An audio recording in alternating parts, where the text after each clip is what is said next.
হাসান হোসেন পেটের দিকে চাদরটা সরাইয়া কয় নানা ভাই তাকা দেখো আমার পেটটা পিঠের সাথে লাইগা গেছে, তোমার মেয়ে 3 দিন পর্যন্ত খানা দেয় না। ও নানা ভাই, ক্ষুধার যন্ত্রণা সহ্য করতে পারি না। আমার নবী হাসান হোসেনে জানে কান্দে। আমার নবী কয় ধৈর্য ধর, ক্ষুধার মধ্যে ধৈর্য ধর, আল্লাহ আছে। ছোট্ট মানুষ ক্ষুধার যন্ত্রণা সহ্য করতে পারে না।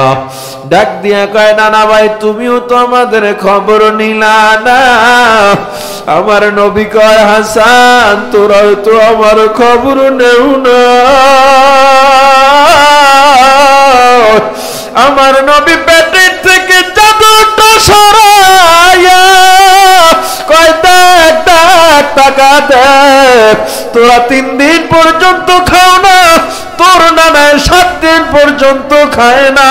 আল্লাহু আকবার, জোরে বলেন আল্লাহু আকবার। দেখ দেখ তোর নানা 7 দিন পর্যন্ত খায় না, 7টা পাথর পেটে বেঁধে দেখ তোর বাড়িতে এসছি। আজকে একটা খেজুর পাইছি, দেখ খেজুরটা আমি তোদের জন্য নিয়ে এসছি।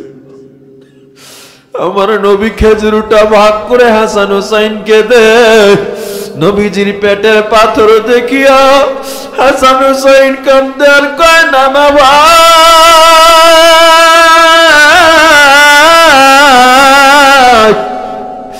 আমাদের চেয়ে কোটি গুণে কষ্ট তোমার বেশি,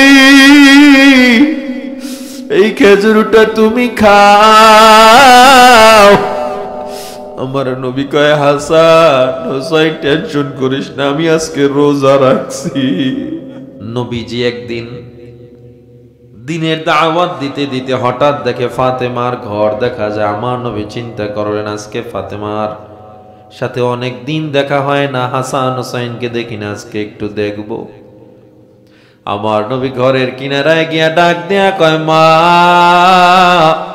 দরজাটা খোলো, আমি তোমার বাবা একটু দেখবো, বহুদিন হয় তোমারে দেখি না। ফাতেমা কোনো জবাব দেয় না। আবার আমার নবী কয় ও মা দরজা খোল, কেন জবাব দেও না? ফাতেমা কোনো জবাব দেয় না। আমার নবী কানটা লাগায় শুনে ভিতরে গুনগুন কান্নার আওয়াজ। আমার নবী ডাক দিয়া কয় মা তুমি কেন কাঁদো? ও মা তুমি কি জানো না আমি তোমার চোখের পানি সহ্য করতে পারি না গো মা। আমার নবী কান্না করতেছে। হঠাৎ করে ফাতেমা চোখের পানি ছেড়ে কান্দে আর কয় বাবা আমার শরীরে যথেষ্ট পরিমাণে কাপড় নাই যে আমি তোমার সামনে আসব। আমার কাপড়গুলো ছিঁড়ে গেছে, পুরাতন হয়ে গেছে। দেখেন ক্ষুধার মধ্যেও তার আল্লাহরে বলে নাই। নবীজি নিজের চাদরটা জানালা দিয়ে দিল, নে মা গায়ে লাগাও। মিশকাত শরীফের হাদিসে বলা হয় নবীজির চাদর পায়া ফাতেমা গায়ে লাগাইয়া যখন বসলো, পয়গম্বর ঘরের মধ্যে চলে গেলেন।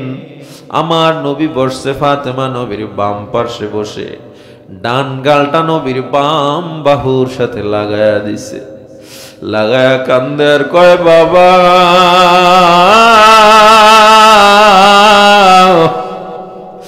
ও বাবা ক্ষুধা যন্ত্রণা সহ্য করতে পারি না গো বাবা।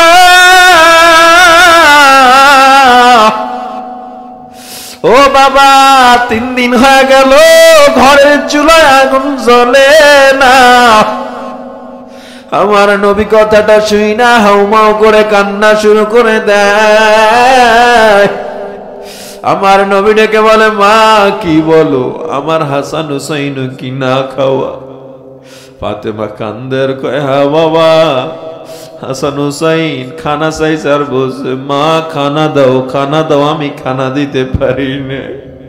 ওই মাটিতে গড়াগড়ি করে হাসান হুসাইন ঘুমায়া গেছে বাবা।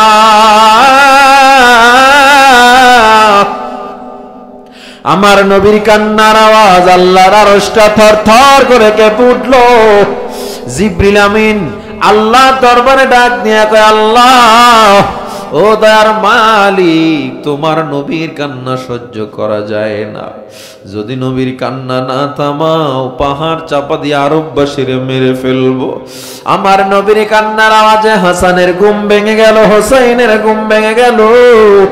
আমার নবীর কান্নার আওয়াজ হাসান হোসাইন শুইনা দৌড়ে আসছে, আইসা নবীরে জড়ায় কান্দে আর কয়, নানা ভাই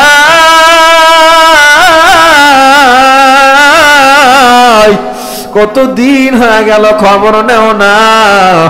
ও নানা, গোটা আরবের বিচার করো, আজকে একটা বিচার যদি না করো তোমায় আর আমরা মানি না। আমার নবী কয়, কি হয়েছে নাতি বল। হাসান হোসাইন পেটের দিকে চাদরটা সরাইয়া কয়, নানা ভাই তাকা দেখো, আমার পেটটা পিঠের সাথে লাইগা গেছে। তোমার মেয়ে 3 দিন পর্যন্ত খানা দেয় না। ও নানা ভাই, ক্ষুধার যন্ত্রণা সহ্য করতে পারি না। আমার নবী হাসান হোসাইনে জানায় কান্দে। আমার নবী কয়, ধৈর্য ধর, ক্ষুধার মধ্যে ধৈর্য ধর, আল্লাহ আছে। ছোট্ট মানুষ ক্ষুধার যন্ত্রণা সহ্য করতে পারে না। ডাক দিয়া কয়, নানা ভাই তুমিও তো আমাদের খবর নিলা না। আমার নবী কয়, হাসান তোরা তো আমার খবর নেও না। আমার নবী পেটের থেকে চাদরটা সরাইয়া কয়, দেখ দেখ টাকা দেখ, তোরা 3 দিন পর্যন্ত খাও না, তোর নানায় 7 দিন পর্যন্ত খায় না। আল্লাহু আকবার, জোরে বলেন আল্লাহু আকবার। দেখ দেখ, তোর নানায় 7 দিন পর্যন্ত খায় না, 7টা পাথর পেটে বেঁধে দেখ তোর বাড়িতে এসছি। আজকে একটা খেজুর পাইছি, দেখ খেজুরটা আমি তোদের জন্য নিয়ে এসছি। আমার নবী খেজুরটা ভাগ করে হাসান হোসাইনকে দে। নবীজির পেটের পাথর দেখিয়া হাসান হোসাইন কান্দে আর কয়, নানা ভাই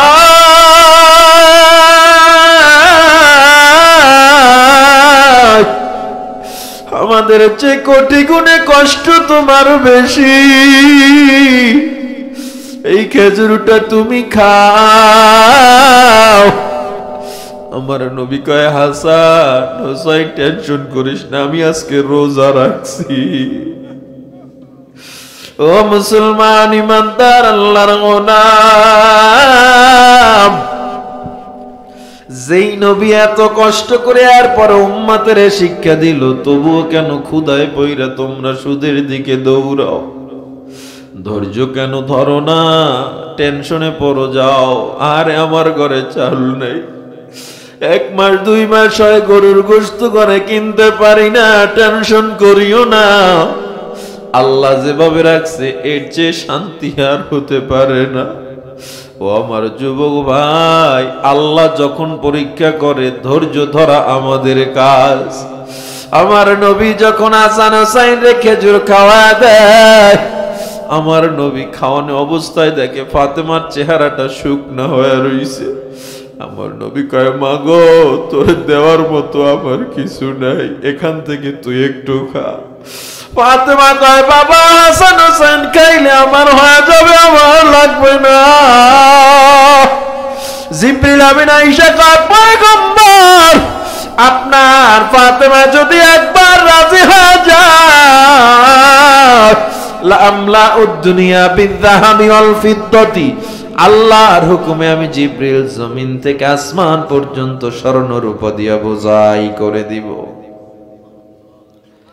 নবীজি বলে, ফাতেমা তুমি কি চাও? ফাতেমা বলে, রজিনা বিল আখিরা। ও বাবা, আমি দুনিয়া চাই না, আখিরাত চাই। আল্লাহু আকবার, জোরে বলেন। এই অভাবে পইরাও ফাতেমা বলে আখিরাত চাই। আল্লাহ এত খুশি হয়ে গেলেন। আল্লাহ কয়, জিবরিল তুমি সাক্ষী থাকো, আসমানের ফেরেশতারা সাক্ষী থাকো, ফাতেমাকে আমি জান্নাতের সরদারিনী ঘোষণা করে দিলাম। আমাকে একটু জবাব দেন ও ফেনীর মুসলমান, এই নবীর এত কষ্ট করার কোনো প্রয়োজন ছিল নাকি? আল্লাহর কাছে যদি চাইতো আল্লাহ ধন দৌলত দিত কিনা? কিন্তু নবী কেন চায় না? উম্মতের শিক্ষা দিছে আমার নবী। আমার নবীর তায়েফের ময়দানে মার খাওয়ার কোনো প্রয়োজন ছিল না। আমার নবী উহুদের ময়দানে দাঁত ভাঙার কোনো প্রয়োজন ছিল না। আমার নবীর দাঁত ভেঙে যখন শহীদ হয়ে যায়,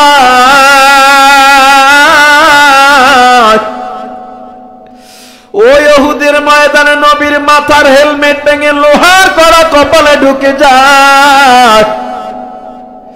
হযরত ওসমান আলী আবু বকর দৌড়ে আসছে, আয়েশা নবীরে জড়ায়া ধরছে।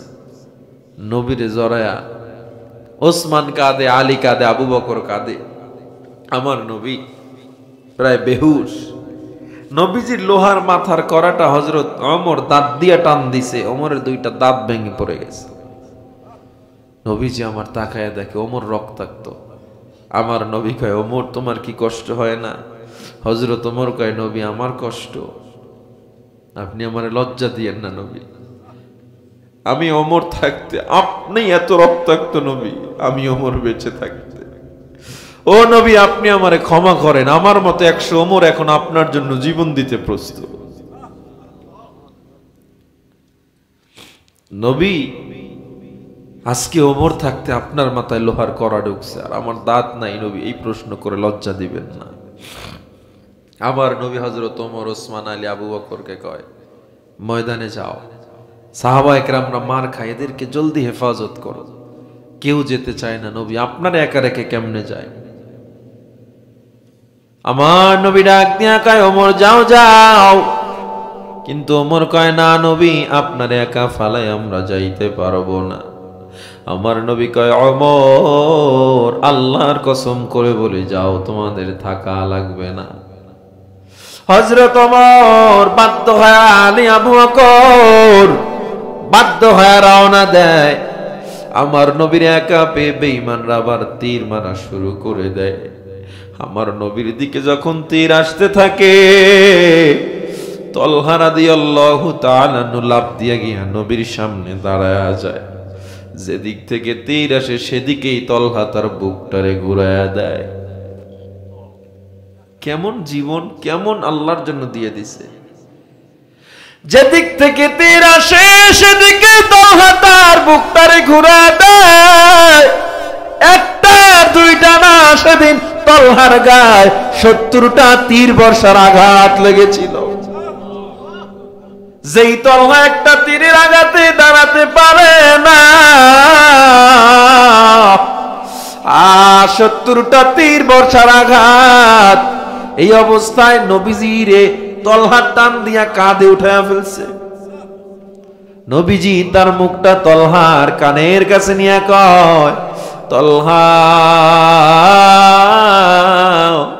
তোমার কি কষ্ট হয় না? আমারে আবার কাঁধে কেন উঠাইছো?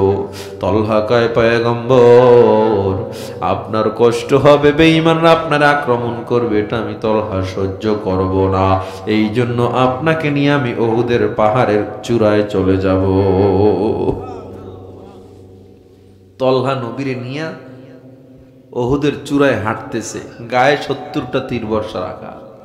এক তীরের আঘাতে মানুষ সহ্য করতে পারে। মদিনায় বিভিন্ন সময় হঠাৎ করে নবী কান্না করে উঠতেন, কোনো প্রসঙ্গ ছাড়া। একদিন আসরের পর নবী মসজিদে নববী থেকে বের হচ্ছেন, হঠাৎ করে নবী কান্না করে দিছে। সাহাবী কয়, নবী আপনি কান্না করে দিলেন কেন? কোনো প্রসঙ্গ ছাড়া? কয়, কোনো প্রসঙ্গ ছাড়া না, আমি নামার সময় হঠাৎ আমার তলহার কথা মনে পড়ছে। কারণ তলহা কেমন তলহা জানো? একটা তীরের আঘাত মানুষ সইতে পারে না। তলহা 70টা তীর বর্ষার আঘাত নিয়ে আমার কাঁধে কইরা পাহাড়ে গেছিল। আমি সেদিন দেখছিলাম জিন্দা লাশ কেমনে হাঁটতেছে। আমি সেদিন থেকে ইমানদার মুমিনদের কাতারে তলহাকে জিন্দা লাশ মুমিন কেমন সেদিন আমি শুনছিলাম আগে, আর সেদিন নিজের চোখে দেখছিলাম। আমার নবী তলহার জন্য সারা জীবন কান্না করছে। মৃত্যুর আগের দিন পর্যন্ত নবী তলহারে মনে করছে, কারণ নবীর সামনে, নবীকে পিছনে রাইখা সামনে বুক পেতে দিছে, তীর এসে বুকে ঢুকছে। একটু চিন্তা করেন, ইমান আপনার আর তাদের আর আমার ইমান। তলহা যখন শহীদ হয়ে যায়, নবীজি দেখে উহুদের ময়দানে যুদ্ধ চলতেছে। উহুদের ময়দানে নবীজি সবাইরে ডাকলো, সাহাবায়ে কেরাম, এই যুদ্ধের ময়দানে যারা যারা শহীদ হয়ে গেছে তাদেরকে তাড়াতাড়ি বিনা গোসলে কবর দাও। বিনা গোসলে কবর দেওয়ার জন্য আমার নবী সবাইরে ডাকলেন, যাও যাও লাশগুলো নিয়ে আসো, কারণ শহীদের লাশ বিনা গোসলে কবর হয়। উহুদের ময়দানে এক মহিলা পাগলির বেশে দৌড়ায় আর ডাক দিয়া কয়, পয়গম্বর, সবাইকে বিনা গোসলে কবর দিবেন, তবে একজনকে দিবেন না। আমার নবী কয়, মা তুমি কে? ওই মেয়েটা হাতটা বের করে কয়, নবী দেখেন হাতের মেহেদি এখনো শুকায় নাই, রঙিন মেহেদি। গত রাত্রে আপনি হানজালার সাথে আমার বিবাহ দিয়েছিলেন, আমার বাসর ঘরে ফালায়া হানজালা চলে আসছে, শুনছে আপনি নাকি উহুদের ময়দানে রক্তাক্ত, আর আমার কাছে থাকে না। ও নবী, হানজালার আপনি বিনা গোসলে কবর দিবেন না। আল্লাহর নবী কয়, হানজালার লাশটা নিয়ে আসো। সাহাবায়ে কেরাম অনেক দূরে লাশটারে পাইলো। লাশটাকে যখন সামনে আনলো, আমার নবী দেখে কে যেন গোসল করায়া দিছে। গায়েব থেকে আওয়াজ, ও পয়গম্বর, নবী আমার, আল্লাহ এই হানজালার উপরে এত আমি আল্লাহ খুশি, হানজালার লাশ আমি আল্লাহ জান্নাতের পানি দিয়া ফেরেশতার মাধ্যমে করায়া দিছি। এরা কেমন আল্লাহর উপরে ধৈর্য ধরে জীবনটা মিলাইয়া দিল। ক্ষুধার সময় আল্লাহরে বলে নাই। যেই তলহার ঘটনা বললাম, মারা গেছে, শহীদ হয়েছে তলহা। একদিন নবী মসজিদে নববীতে সালাম ফিরায়, ডানে বামে সালাম ফিরায় দেখে সাহাবায়ে কেরাম কথা বলে। নবী আমার একদিন কয়, ও সাহাবায়ে কেরাম কেন কথা বলো? কয়, নবী আমার, আপনার সাহাবী তলহা সালাম ফিরায় সবাই তাসবিহ পড়ি, আমরা জিকির করি, তেলাওয়াত করি, কিন্তু তলহা সালাম ফিরাই এই বাড়ি চলে যায়, এটা আমাদের কাছে ভালো লাগে না। আমার নবী চিন্তা করে, আমার তলহা এটা করতে পারে না। নবীজি একদিন যখন তলহা উঠে গেছে, নবী সবাই নিয়ে তলহার বাড়ির দিকে রওনা দিছে, কি করে আজকে দেখবো। আমার নবী এবার তলহার বাড়ির কিনারায় চলে গেলেন। বাড়ির কিনারায় গিয়া ডাক দিয়া কয়, তলহা দরজা খোলো, আমি পয়গম্বর। তলহা কোনো জবাব দেয় না। আবার কয়, তলহা দরজা খোলো, আমি রহমাতুল লিল আলামিন আসছি। তলহা কোনো জবাব দেয় না। ওমরের রাগ উঠে গেছে, আবু বকরেরও রাগ উঠে গেছে। নবী এই বাড়িতে আসছে আর জবাব দিবে না। একটু আগে দেখলাম তলহা বাড়ির মধ্যে ঢুকছে, কোনো জবাব কেন দেয় না। কিছুক্ষণ পর তলহা আসছে, চোখ বেয়ে বেয়ে পানি পড়তেছে, দাড়ির মাথা বেয়ে বেয়ে টপ টপ করে পানি পড়তেছে। হাত্তা ইয়াবুল্লা লিহিয়াতাহু, দাড়ি ভিজে টপ টপ করে জমিনে পানি পড়তেছে। আমার নবীর কাছে আইসা ক্ষমা চায়, পয়গম্বর, আপনার মতো রহমাতুল লিল আলামিন আমি গরিবের বাড়ি আসছি, এর চেয়ে বড় পাওয়া আমার জীবনে কিছু নাই, কিন্তু আপনার কথায় আমি জবাব দিতে পারি না। ও নবী, এর চেয়ে হতভাগা আর পৃথিবীতে কে হতে পারে? আমার নবী তলহার উপরে রাগ না কইরা টান দিয়ে বুকের উপরে মাথাটা রাইখা আমার নবী কয়, তলহা আমারে বলো কি হইছে, তুমি কেন তাসবিহ না পড়ে বাড়িতে চলে আসো? তলহা কোনো কথা বলে না। আবার নবী কয়, তলহা আমি কি জিজ্ঞাসা করি শুনো না। কয়, নবী এটা বলা কি জরুরি? বলে, হ্যাঁ সবাই শুনবো। তলহা কয়, পয়গম্বর, আপনার তলহা এত গরিব, আমার ঘরে কাপড় কেনার মতো সামর্থ্য আপনার তলহার নাই, ঘরে একটা গর্ত বানাইছি, ওই গর্তের মধ্যে আমার বিবি থাকে, আমি ফজরের নামাজ পড়তে যাই, দুইটা কাপড়ে হয় না, আমি যদি না দ্রুত না চলে আসি আমার বিবির ফজরের নামাজ কাজা যাবে, এই জন্য আমি ফজরের নামাজ পড়ে আইসা গর্তের মধ্যে আমার বিবিরে আমি কাপড় দেই। এরপরে আমার বিবি নামাজ পড়ে, পয়গম্বর আপনি এমন সময় ডাকছিলেন, আমি ওই গর্তের মধ্যে। আল্লাহু আকবার, জোরে বলেন আল্লাহু আকবার। ও যুবক, ও বৃদ্ধ বাবা আমার, 2 টাকা দাও, পায়ে হাত দিয়া বলে যায়, আর আমার মায়ের নবীরে কাঁদাইও না। এই নবী আপনার আমার জন্য তো কষ্ট করলো, তায়েফের ময়দানে মার খেলো, উহুদে রক্ত ঝরাইলো, যেই মায়ার নবী এত শিক্ষা দিল, না খেয়ে কে নবী আমাদের শিক্ষা দিল কেমনে ধৈর্য ধরতে হবে। বিপদে পড়লে আল্লাহ থেকে অন্য কারো কাছে যাওয়া যাবে না, রিজিক যদি চাও পীরের কাছে চাওয়া যাবে না, আলেমের কাছে চাওয়া যাবে না, বিপদে পড়লেও আল্লাহকে ডাকতে হবে। শুধু আলেমদের কাছে দোয়া চাইতে পারো, পীরের কাছে দোয়া চাইতে পারো, আর বেশি কিছু না। এই জন্য সর্ব অবস্থায় বিপদে পড়লেও ধৈর্য ধরে ভরসা করব কার উপরে? এই ধৈর্য আমাদের মধ্যে থাকবে তো ইনশাআল্লাহ। আজকে যদি আমরা তওবা করি, জীবন থাক আর যাক, ধৈর্য ধরবো, মানুষ যা বলুক আর দাড়ি কাটবো না, মানুষ যা বলুক আর অন্যায় করবো না, মানুষ যা মনে করুক আমার সন্তানের আমি কোরআন শিখাবো, মানুষ যা বলুক আমার এদিকে খেলার নাই, আমি একমাত্র আল্লাহরে খুশি করব। 4টা গুণ আমি জীবনের সাথে সেটিং করে এরপরে আমি অন্ধকার কবরে যেতে চাই। আজকের মাহফিল থেকে যারা যারা ওয়াদা করবেন আল্লাহকে হাত 2টা দেখায়া দেন। নারায়ে তাকবীর।